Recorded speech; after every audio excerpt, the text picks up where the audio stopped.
You're listening to the Be Better Off Show by Kelly+Partners.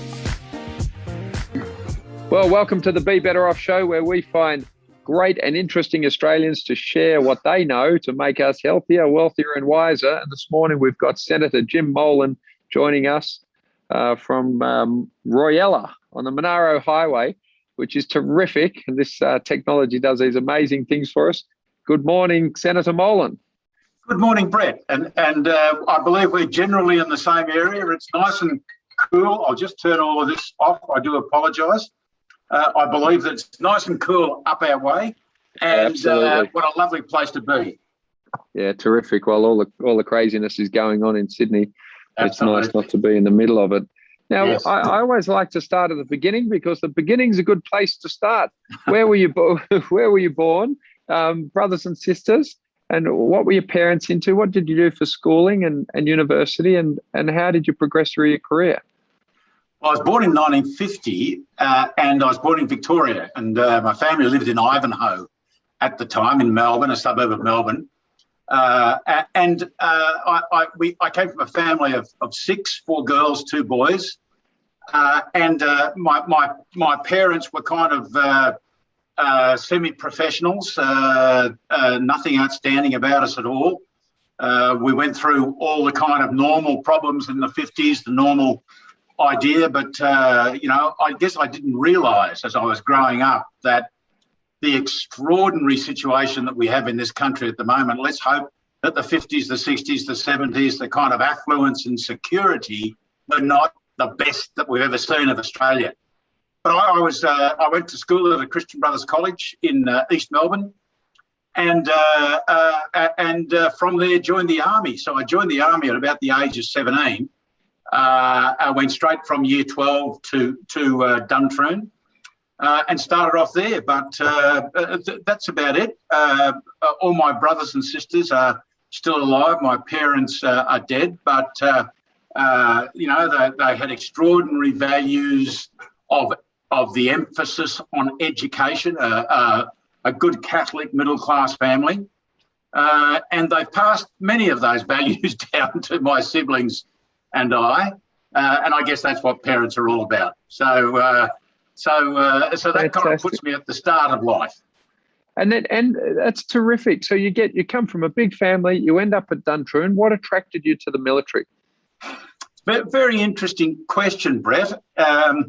It was the height of the Vietnam War. This is 1968. I went to Duntroon, and 4-year course, 3 years academics and military, and then 1 year purely military. And my class at Duntroon was the first class that didn't go and fight in Vietnam. And so our focus all through those years, and before I went there, of course, everything in the paper was about Vietnam and the protests and the war itself. It's hard to know why I did it. It was a life. The way I imagined life as in the military as a school kid may not have had much impact, may not have had much relevance to reality, but that didn't matter. I joined Duntroon, and I realised that I could be very good at this profession, which is always good for you. And they gave me a good history arts degree from the University of New South Wales, and a very, very solid military military education. And I can't exactly say what attracted me to it, but it has been the most extraordinary experience for the 40 years that I spent in the military. And I cannot believe what the military will allow you to do, will put you in a situation where you have to do. And I've had extraordinary variations and extraordinary achievements and excitement in that 40 years. And it all started back in kind of Christian Brothers College, East Melbourne, in the Cadet Corps, of course. So that interested me a little bit to be in the Cadet Corps. And so I guess I got a little bit of a look into it, as much as school cadets could ever give you any indication of what being in the military is like. But it's a good end. We still get a lot of our officer cadets from the Cadet Corps. And I think that's very, very important. Yeah, very interesting. So you do your 4 years of study, and then would you share with our listeners what happens? What was your progression, and what was the varied experience that you had in the military during those 40 years? Well, during the 4 years you're at Duntroon, you get some very, very basic understanding of what the army is like. You see your senior classmen, so the classes ahead of you, going off to fight in the war in Vietnam. Some are killed, some are injured. You see your instructors at Duntroon, some of whom are killed and some of whom are injured, who come back to recuperate there. Our interest as professional soldiers was to go and fight. You've got to make a very important ethical decision if you're going to subject yourself to a government direction to go to war. But we as soldiers, professional soldiers, we were very, very keen to go, and if you've been there 10 times, maybe you don't want to go back again. But we have that attitude. I was posted to a battalion that was going to Vietnam, as all the infantry graduates were. So the army is made up of armour, artillery, infantry, communications, logistics, transport, all of those kind of things. And you choose one of those corps, and then you go from a general education at Duntroon to a specific education in your own corps, and then you're posted to a unit. And I was posted first to because I was posted to before I left Duntroon, we received our postings to the battalions that were going to fight in Vietnam. That was then cancelled because we withdrew from the war, and I was then posted to the Pacific Island Regiment in Papua New Guinea. So the Pacific Island Regiment had 2 battalions up there, essentially Australian, but normal parts of the Australian Army. This is before self-government and independence in PNG. And so I was posted up there as a platoon commander. All the soldiers were Melanesian soldiers. All the NCOs were Melanesian NCOs, and the officers within that 800-person battalion, there's about 30 officers in a battalion. Most of them had been replaced by Melanesian officers that had been training down at our officer training school at Portsea. So I arrived up there as a 22-year-old, 21, 22-year-old, with no real experience of life or of commanding soldiers or anything like that, having come from the big school of officer training, and spent 3 years up there, Brett, as a lieutenant. And what an extraordinary experience was. We had a chip on our shoulder because we didn't go off to the war in Vietnam. So we couldn't take our professional expertise to the logical conclusion. But I tell you what, if you wanted a prize which was nearly as good as the top prize, going to PNG for those 3 years, I mean, I learned so much about myself, about soldiering, about the country of PNG, about endurance, about what you could do if you really pushed yourself. And mostly I learned, having had my backside kicked time and time again by my seniors, I learned how to lead people, I think, more than any other job. And what is, in your view, Senator Molan, what do you think is the leadership difference? What do leaders need to be, and what makes a great leader? Well, what makes a great leader is quite often the circumstances, but the most important thing I would always say about a great leader is that they are technically qualified. So if you're a great political leader, you've got to hold your job, you've got to win elections, and you can be the greatest leader in the world, get booted out the next election. So the first thing I'd say is you've got to be technically capable. And if you're in the military, your technical knowledge has got to improve at each step as you go up the kind of professional chain. And in my line of work, which was in the infantry, I spent the first 20 years or so in the infantry, with a bit of a diversion to aviation and various training jobs. But what I've got to learn is how to command the fighting unit of a platoon, of a company, of a battalion, and then of a brigade. And a platoon is about 30 people. A company's a bit over 100. a battalion is about 800, and a brigade is about 3,000 to 5,000. So each step as you go up, you've got to do the professional education you're required to do, gain the experience, and learn how to command in a very, very different way. You know, if you're commanding a division, as I did, of 15,000 soldiers, then of course your ability to touch soldiers is much different than if you're commanding a platoon of 30. So the first thing I'd say would be your professional expertise. And if you've got an objectionable personality, and if you're a pain in the backside as a leader or as a person, but if you're technically competent, if you can win fights, if you're brave, if you win wars, I believe that's the most important thing. People will stick with you if you're a winner. And we've proved that with numbers of prime ministers over the years, haven't we? If you keep winning, they can be objectionable people, but you stick with them because they're winners. I wouldn't like you to ask me to name anyone, Brett, but But this is it. It's true. So if you're a winner and if you're capable, I think that's the best. The next thing I think is very, and part of that, of course, is how you relate to people. And empathy is a big part of that. Understanding what people are doing, being prepared to listen. You know, and you can add on the bottom of that being prepared to work hard. I reckon I always had much more energy than most people around me, and most people fed off the energy that I had. So they're the kind of things that I'd put down as the main parts of being a leader. And as you progress, so you're 20 years in the infantry with various roles. Did you find that what drew you in and kept you in the military, because a lot of people go in and have shorter careers? Was it the variation? Was it the depth of experience, the different opportunities? It was, and it's also the privilege to command, and that's a statement that we often make in the military. It's the privilege to command, and so if you're the boss of 30 people or 100 people or 800 people or 5,000 or 15,000 people, which are the kind of steps up from platoon to division,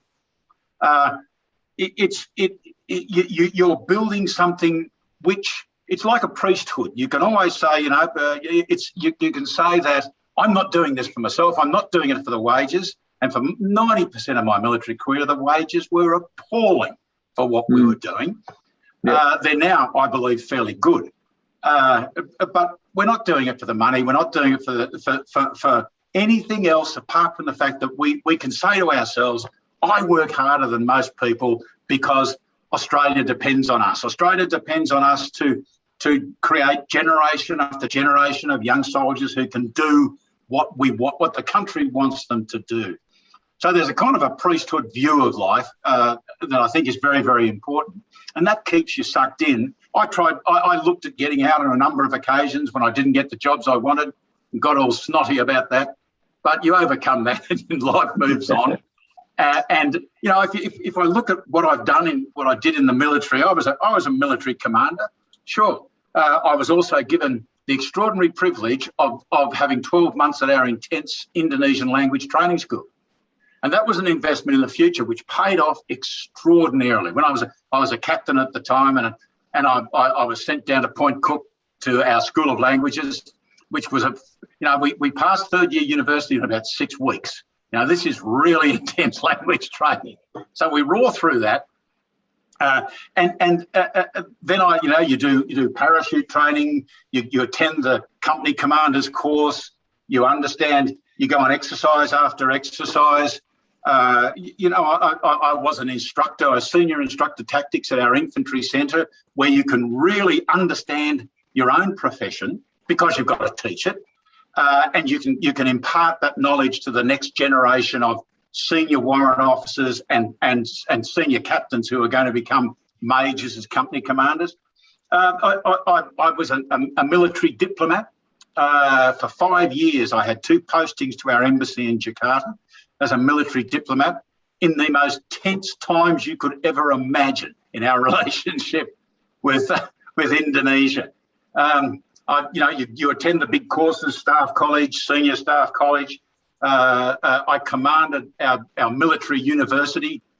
And between those times, of course, I was doing the operational jobs which were to command the organisations from platoon to division.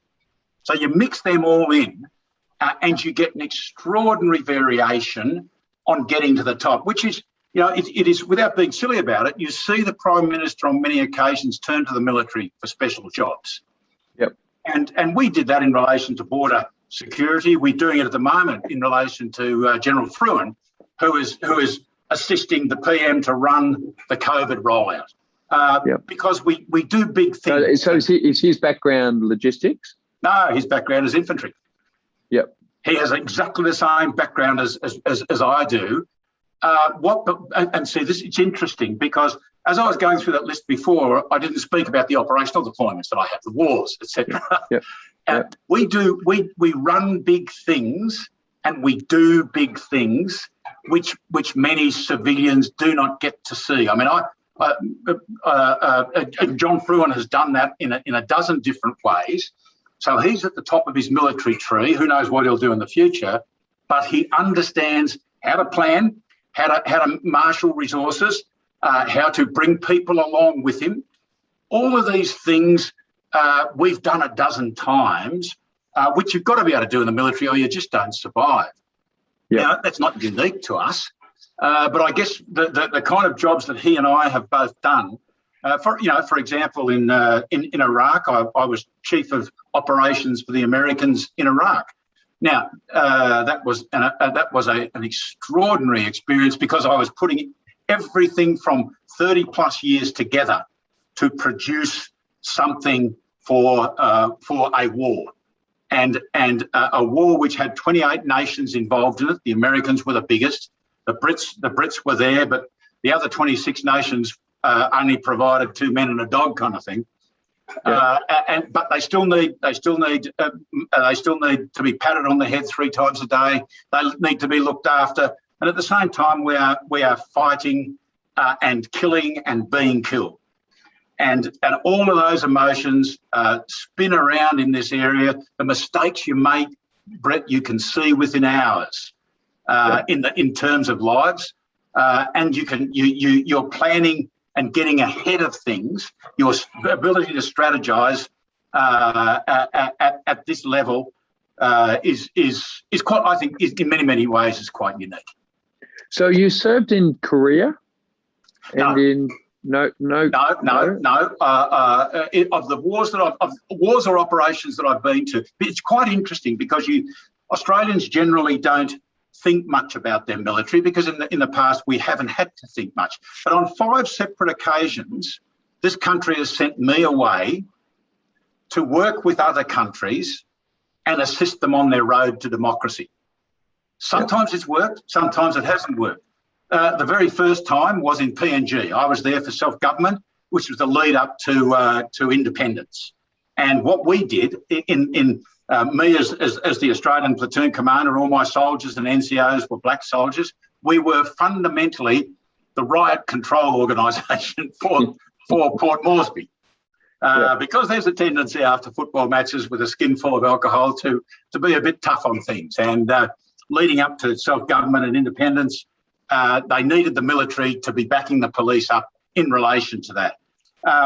The next time I did this would have been, I guess, in Indonesia. I was posted to Indonesia during the fall of the Suharto regime and during the rise of democracy in that country.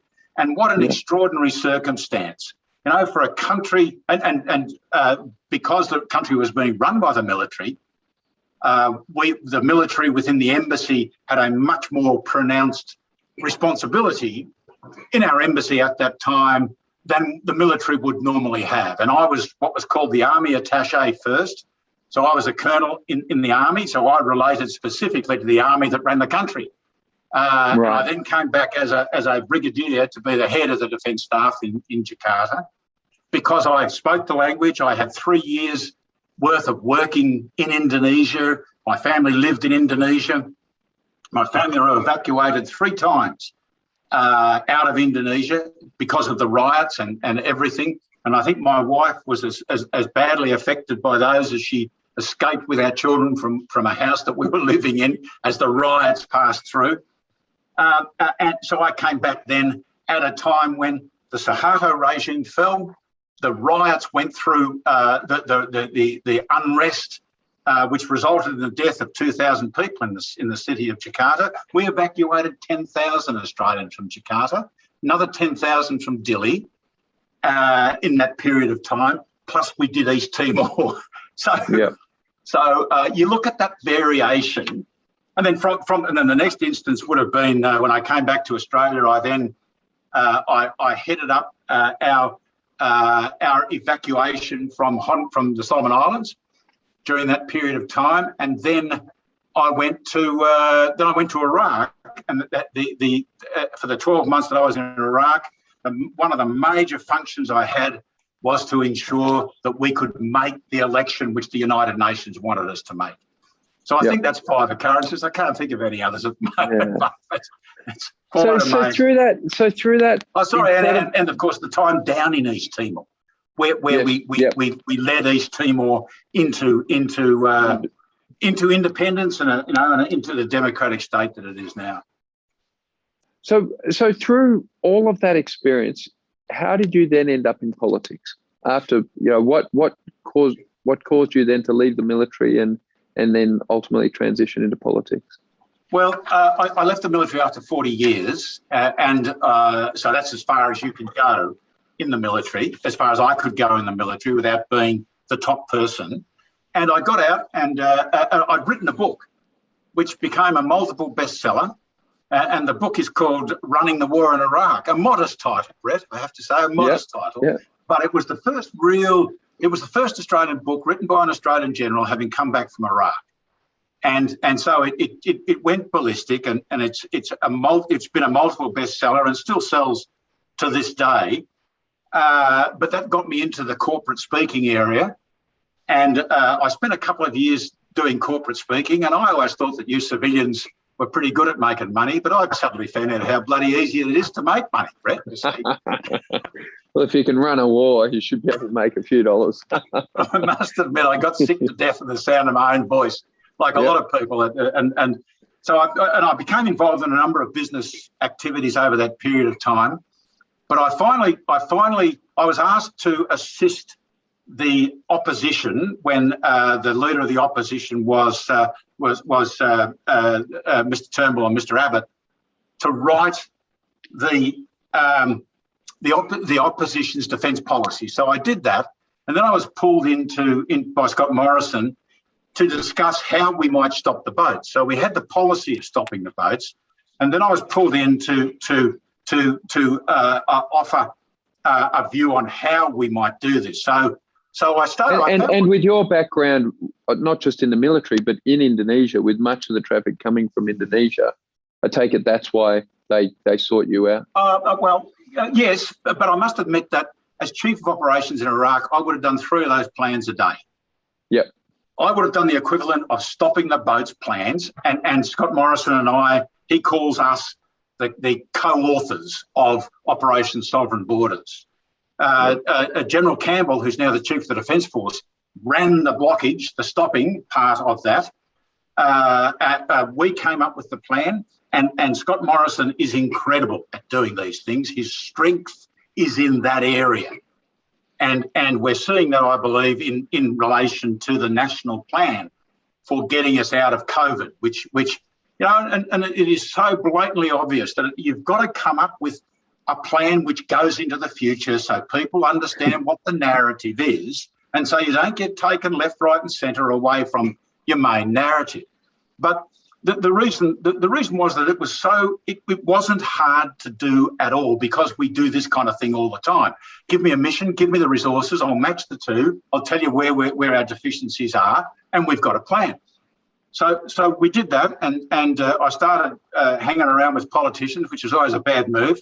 And I worked for a very short period of time with one of our defence ministers, and I came away a very short period of time, and I walked away from it, and I said to myself, this is madness. I am deeply dissatisfied about the national strategy of this country. And I was at that time, and I remain so. And the national security of this country is the most important thing that we as a government do, and we're far too reactive. That's another topic. But I decided to have a big think about this, and I could see that if I could get into politics, I would have a platform. Yep. And that platform, and it has proven to be a good platform. I had to bust my way in. I think I ran in 2016. I didn't get anywhere near it then. I then was headed up with Tony Abbott and a couple of other very good people, the Democratic Reform Movement for the Liberal Party in New South Wales, and we got about a 50% win out of that. And then over the citizenship thing, a space became available. I happened to be next in line. And in December 2017, I was appointed to the Senate, which proves that one of the major parts about going into politics is luck. You've got to be, if you work hard and you've got to put yourself in the position, you then got to be lucky. And so I was in the Parliament for about a year and a half then. And then I was, my party, the Liberal Party of New South Wales, unpre-selected me and booted me out for about 5 months. Much to my surprise, but I ran again in the 2019 election, and I was blown away by the support I got throughout New South Wales. I got 137,000 people voted for me personally as a senator. Now that doesn't get me enough votes to get in, but I tell you what, that's the largest personal vote that any politician in Australia, state or federal, has ever received since Federation. Most of our pollies in the lower house will get, 50,000 votes, 60,000, 70,000 votes. We don't vote personally for senators, but because a number of my supporters pushed for me below the line, my votes were a personal vote. People had to find me and say, I'm voting for Molan. Yeah. And I couldn't believe it, the support that I got. And I got to say, neither could the PM. And he said to me, well, I can't deny 137,000 people. And so I then again, I was extraordinarily lucky when Arthur Sinodinos, who was a senator at the time, went to the US. Yeah. So luck is a big part of it. And I guess that's in life. But if you work hard and put yourself in positions where, see, if I had said, oh, this is a disaster, I won't run in the election. I got no support from my party. I had to do everything, supported by a group of fabulous people who believed in me, and against the party's wishes, God bless the party, they supported me below the line, and 137,000 New South Wales voters voted for me. So that's amazing. And I'm there still, mate. Yeah, which is terrific. Now, we do hear you regularly comment on sort of our national defence strategy. We do, I think that, I've been doing some podcasts this morning, Senator Molan, and my plan always is not to mention COVID. I talk about everything else first. But in this situation, we've got a US ally who had a president that tied up an enormous amount of vaccine supply, unlike our leadership here. And while there is some attempt to blame our Prime Minister for his lack of vaccine ordering or securing now, at the time, I think you look back on both sides of politics, nobody was saying that even a vaccine was possible, let alone that they would take one developed under Trump or that they would put an order in at the same time that he did. So it's all a bit disingenuous. But it does raise the question, if the US have ample supply of vaccine, we're an ally, we don't, and our situation is as it is in New South Wales today, principally because we haven't had enough vaccine early enough. Why can't we get some vaccine supply out of the US? And what does that say about a crisis that might happen in a military sphere? Are they going to send the military resources we might need because we don't have enough of our own if push came to shove? They're very complex questions, and the truth that lies behind them, that's the popular belief of what happened. I don't know what lay behind the Americans saying no, but from what I've heard, it's exactly the same as the Italians. I mean, we were the one of the first countries to set up through the Commonwealth Serum Laboratories down in Victoria the production of the AZ vaccine, and that was done very, very early, and that took some time to come through. But at the same time, the PM was asking places like Italy, and Italy said to us, "Well, you guys don't have COVID. We have been so successful at that time that you guys, compared to South America or Africa, don't have COVID. So even though you've ordered X million of thingos, we're going to send them to places that need them." Now, at that stage, we didn't need them because our alpha COVID strain we had beaten the alpha COVID strain, and the Delta strain hadn't arrived at that time. Now, I've heard a variation on the way you put it, to saying that the Americans said much the same thing to us. Yes, we've heard that they're supposed to go out of stock. I don't know what's true behind that, but we are breaking all records now in relation to it. The biggest problem that we had was vaccine hesitancy over the AstraZeneca vaccine. And that's what we've got to keep in mind, and we should keep asking ourselves, why did that occur? And I think that's a big question, but we're over that now. The PM has the plan. The plan is working. General Fruin is producing the goods left, right and centre, and we have done very, very well in relation to COVID-19. I didn't want to mention it, Brett, but COVID-19, we've done very, very well in it. But in relation to the Americans, I have great faith in the country. I just don't have much faith in their presidents. And this is the problem you've got. You've got an extraordinary country.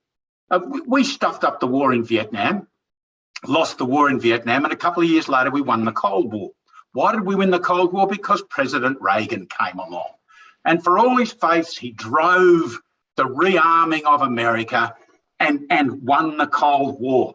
And the question I asked for myself, Trump decided that he'd had enough of Afghanistan, so he set the ball rolling. I don't believe that is correct. I said on an interview this morning, separately, why do we think that a first-rate Taliban government in Afghanistan is better than a third-rate, relatively democratic Afghan government? No, but when Biden came in, so when Biden came in, he made an enormous show of signing 40 or 50 executive orders on the first day. And if, he overturned, as I understood, every Trump policy that he could.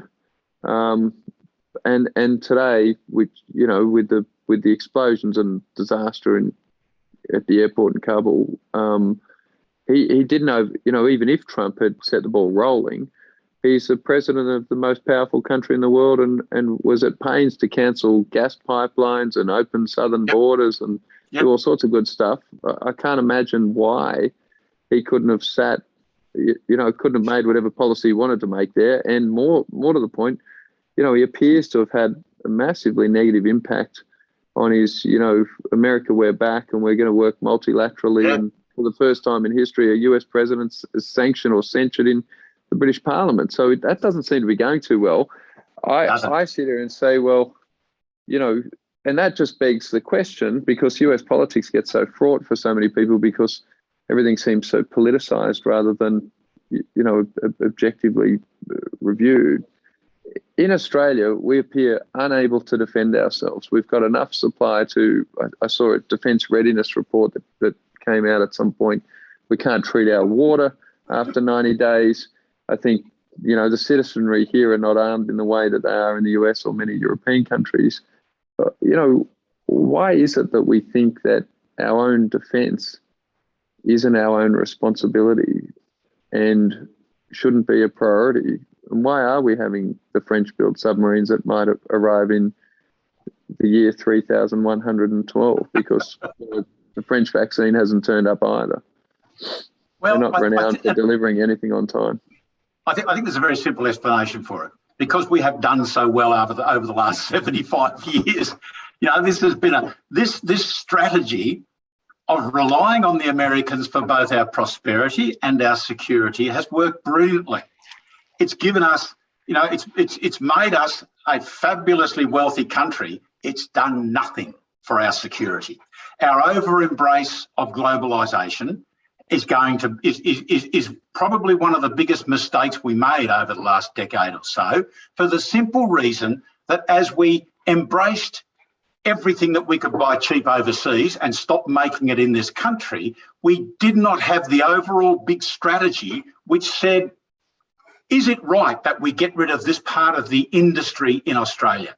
Is it right that we have almost no capability to produce our own liquid fuels? Is it right that we depend so heavily on spare parts for our electrical system, through foreign spare parts for our electrical system in this country?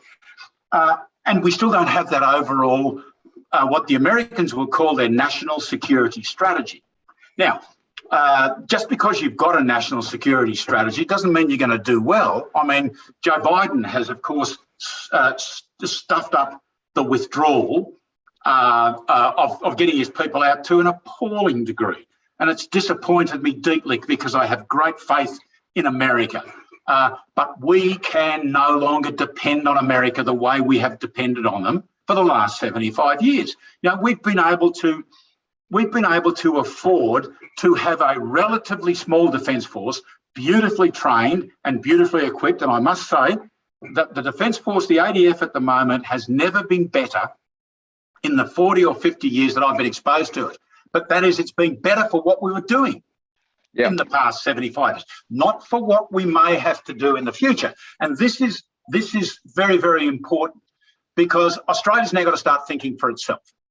Australia has got to say to itself, what is our strategic environment that we face with the growth of China, Russia, another regional power, Iran and North Korea? But not just that, Brett. We've also got to ask ourselves, how strong are the Americans? And the American military power since 1991, for a range of reasons, has decreased by 30 to 50%. So at the end of the Cold War, the Americans could probably come to the rescue of most, if not all, of their allies. Now, you'd want to be in the front of the queue. You'd want to be putting your hand up as Australia first. And, you know, we all talk about the Taiwan scenario. Well, the Americans say time and time again, when they've run classified war games, they cannot be confident that they can resolve what's referred to generally as the Taiwan scenario, that is China doing something about Taiwan. They cannot resolve it through military power in favour of the US. Now, the fact of the matter is that Chinese military power in the area of what the Chinese call their first island chain, which is the littoral in the East China and the South China Seas, is far, far more powerful than the Americans. Now, Australians say to themselves, why should we spend any more than 2% on defence? Because the Americans have got infinite power. And the Americans don't have infinite power. And if we keep thinking like this, if we keep taking this view, this overwhelming complacent view, we're going to be in exactly the same situation. See, in the 20s and the 30s, we believed in the Singapore strategy. We believed that the UK, our mother country, would send a fleet across to defend Singapore and stop the Japanese. Everyone knew we'd go to war with the Japanese, but we ignored the reality that was told to us in the 1920s that if the Germans are active in the North Sea, a fleet will not come. Without a fleet, Singapore was a joke. So here we are again. The Singapore strategy equivalent of today is an overwhelming belief that the Americans will always come and rescue us. Yeah, well, we've got to get over that. I think it gets worse than that. I don't think most Australians perceive any military threat because we're a big island. Most people don't even, I think that we even have a military. And because their interaction, you know, it's a small military, small number of families have family members. You know, the number of Australians who have a heritage in the military is very small. The number of Australians who are here first generation is relatively large against, you know, say the US, for example. And so I sit there when I see what goes on. For example, you know, we couldn't get enough personal protective equipment during COVID, and the Chinese threatening people that were upsetting them not to send them the things that they might need. You know, that has for our clients a business impact that no one should be particularly exposed to any one market. It doesn't make sense to have that concentration and not to have diversification. And frankly, if you hadn't worked that out, you're a fool. So you deserve what you get. The Chinese regimes has always been a communist regime with a history of killing 50 million of their own people through the revolution. That seems to not be taught in schools. So there's a massive amount of ignorance, plus a Confucius Institute to make things tidier. But what do we do? Clearly the US are saying Taiwan's an issue within 5 years. They said 6 years a year ago. They call that 5. The Chinese seem more encouraged about that today than ever before. We have little to no ability to defend Australia in any real sense. So I guess it begs the question, why are we not a nuclear power in our own right? I think we've got a fair bit of uranium. We've got a few scientists, and we might be able to get some rocket technology. We don't seem to have any overwhelming deterrent to anyone to turn up. No, we don't, because and the first step is to think through the strategy that we want. So if I stood on the street corner and said to all the people walking past, they don't walk past anymore, do they? Because they're all locked away. People walking past, what do you think, people? You're paying for it. It's your security. What do you think? We get every tactical view. Nuclear weapons. We get submarines. We get frigates. We get national service. We get everything like that. And that's where we are in the defence narrative at the moment, the national security narrative. All those people would forget that regardless of how good the ADF is, there's no point if we haven't got any liquid fuel. Absolutely no point. There's no point if we can't if we don't have the industry from which to innovate and change and give ourselves security. And I've argued for years and years and years at the tactical level, we should have tanks, or we should have this, we should have that. It's a total waste of time. It's an indulgence on people's own particular form of self-indulgence. What we've got to do is we've got to figure out the strategy. If you're going to figure out what your longer-term strategy should be, your national security strategy, it can't just be for the ADF. It's got to be for the nation. The nation will fight our next war, not the ADF. Whereas for the last 75 years, we've all trotted off and fought the country's wars and come back. And that's the mental dislocation in the military's always been packed off. It's a small number of people. So that idea that we can't treat our own water from chemicals that we can produce here, that we don't have enough oil refining capability, all of the sort of defence readiness idea or national resilience strategy or whatever anyone wants to call it. So who's going to do something about that? Whose responsibility is it to build that plan? Because our political leadership, to be fair, you would look at our premiers and not have any faith in anything that comes out of any of their mouths, to be fair. They haven't covered themselves in glory. I don't think you would, I don't think anyone in New South Wales today could tell you, and I think Gladys has done as good a job as probably she's able to, but I don't think anyone can tell you the rules. And so you wonder, how you would coordinate that rabble for a start. But who's going to come up with the plan? Like, whose job is that? There is only the entire, under the Westminster system, the one point at which every aspect of national security comes together, that is not just the military but national security, comes together is in the person of the Prime Minister. This is a responsibility that the Prime Minister has through the Cabinet and the National Security Committee of Cabinet. No one else has that responsibility because, unlike the American system where you might have a National Security Council, a National Security Advisor, and various things like that, yes, he is the Commander-in-Chief, etc. But in Australia, this is where it comes into being. And I have said quite publicly time and time again, this is the discussion which I try to have with the Prime Minister, but it's a discussion which only he can come to the conclusion on and then start to implement. I can yell and scream and beat my breast and tear my hair and do all those kind of things. And this is why I think we've got to have a public discussion about it. It's not the responsibility of the state premiers. If there is a defence emergency, we will take emergency powers, and we will, and the Prime Minister will reign as we have in the previous defence emergencies that we've had. Running a war might be a damn sight easier under emergency powers than running a COVID under democracy, under the Federation. You'd like to think that, but a war feels, a COVID response feels like a war, and without vaccines, you might as well just hide in your bunker. And so we've got a Prime Minister that has no vaccines. There's no evidence that he got on his jet and flew to anywhere to secure any vaccines. The other side of politics has got no excuse, because we didn't hear any loud, drum roll from them to say, tell him to get on his jet and go and get some. But it feels like we'd be in a position where we'd be throwing rocks. We feel deeply unprepared.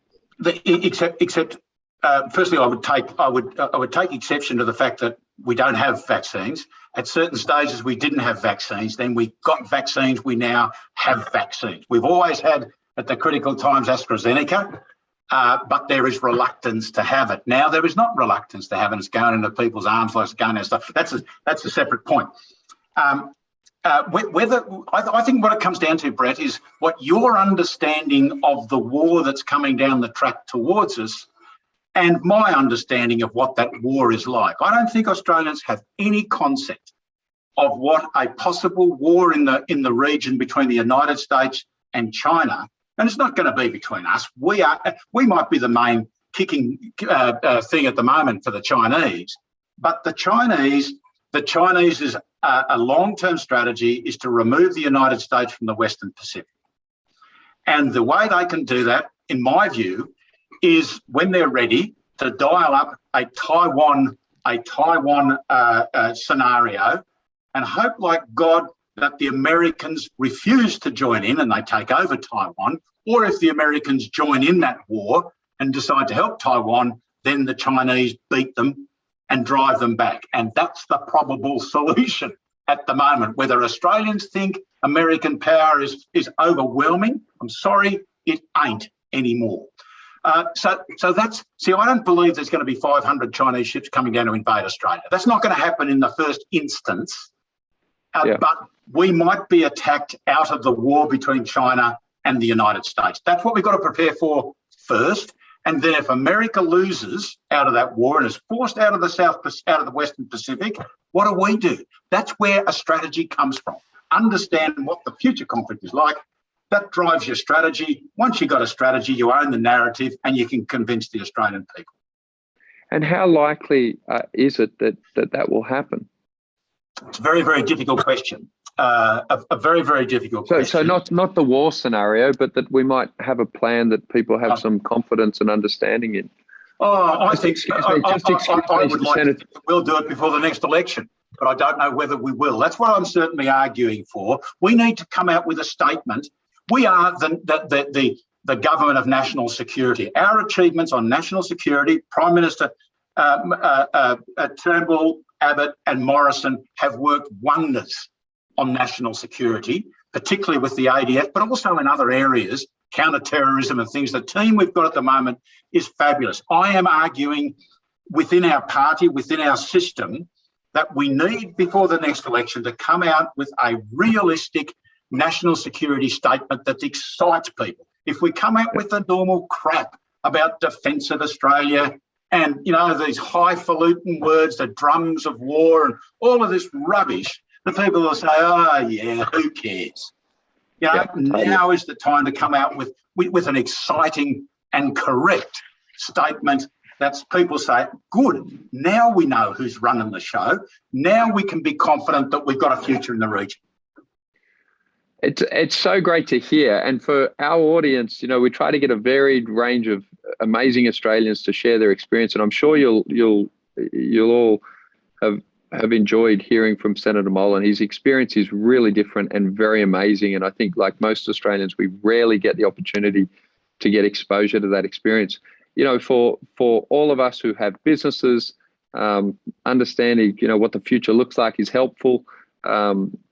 Understanding, if people don't get politically engaged and speak to their local members of parliament and make sure that the security of Australia for yourselves and your children makes sense, then obviously you need to get a ticket to somewhere else. So I really want to thank you, Senator Molan, for joining us today. I think it's been so wonderful and so interesting. I want to reserve the right for round 2 to get more information as this develops, because I've watched you for a long time now, and the journey of all the way through COVID, which I think does speak to our readiness for a crisis generally. And I think we've responded well, but I don't think any of us should sit on our laurels and imagine that we've acquitted ourselves to the degree that we'd be proud of. We've done okay, and I'm sure we can do better. So, Senator Molan, thank you so much for your time today. And as I love to say, have a great day. Brad, thank you very, very much. It's a privilege to talk to you people. JimMolan.com has got all my views, all my writings, and all my podcasts on that, if people are interested. Thanks, Brad. It's been great. Thank you, Jim. Thank you. Have a great day. Thanks for listening to the Be Better Off Show. If you enjoyed this episode, don't forget to rate and review on Apple Podcasts. Have a great day.